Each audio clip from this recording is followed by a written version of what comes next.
हमारी मांगे पूरी करो, पूरी करो, पूरी करो।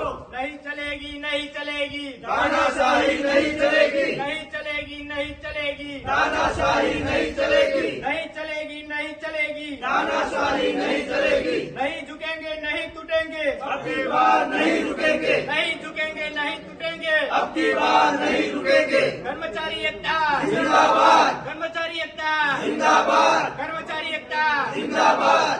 जय हिंद जय हिंद।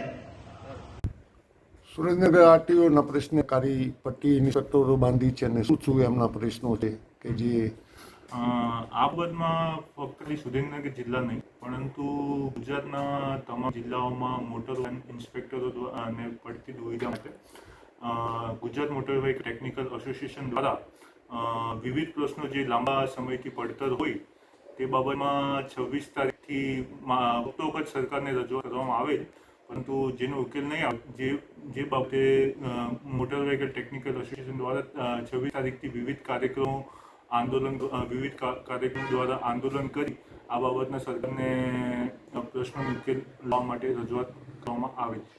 કયા પ્રશ્નો છે સર? પ્રશ્નો વિવિધ છે, જેમ કે ઘણા સમયથી અમુક ઇન્સ્પેક્ટરોના 10 વર્ષ થઈ ગયા પરંતુ પ્રોબેશન ક્લિયર નથી થયા.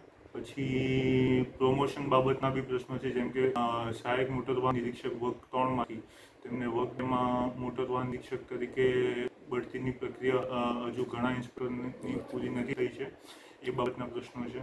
પછી જિલ્લાઓમાં ચેકપોઇન્ટ જે આપેલ છે તે ચેકપોઇન્ટમાં પૂરતી સુવિધાના પ્રશ્નો છે, પૂરતી સુવિધા નથી મળતી. પછી આવવા જવા માટે વાહનોના માટેનો પ્રશ્ન છે.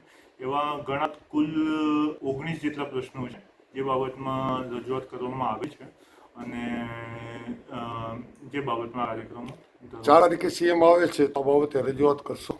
4 તારીખે અમારા જે રજૂઆત જે છે એ માસ સીએલ પર જે કાર્યક્રમ કરવામાં આવનાર છે, જેનું 4 તારીખે ગાંધીનગર ખાતે પણ આપણે આંદોલનનો કાર્યક્રમ છે, જે બાબતમાં 4 તારીખે ગાંધીનગર ખાતે રજૂઆત કરવામાં આવનાર છે. હજી તો સહી અહીંયા છે કે સ્થાનિક લોકોને બધી મુશ્કેલીઓનો સામનો કરશે લોકો કે નહીં મુશ્કેલ પડે? એટલે હમણાં સુધી જે રેગ્યુલર કામ છે તે અમારા દ્વારા કરવામાં આવે છે, ફક્ત કાળપટ્ટી બાંધીને અને વિવિધ પણ પબ્લિકને મુશ્કેલી ના પડે તે પ્રકારના કાર્યક્રમો કરવામાં આવે. પણ પરંતુ જો આ પ્રશ્નોના ઉકેલ નહીં આવે તો અધિકારી દ્વારા રજૂઆત કરવામાં આવેલ છે 4 તારીખે માસ સીએલ અને 11 તારીખથી જ્યાં સુધી પ્રશ્નનો નિકાલ ના આવે ત્યાં સુધી સદન સીએલનું આ બાબતનો અત્યારે રજૂઆત કરેલી. સુરેન્દ્રનગર કલેક્ટરને પણ આ બાબતે જાણ કરશો? જી, આ બાબતનું જો તાત્કાલિક નિરાકરણ નહીં આવે તો આગળની કાર્યક્રમોની અમારા માન્ય કલેક્ટર સાહેબને જાણ કરવામાં આવશે. Thank you. આભાર.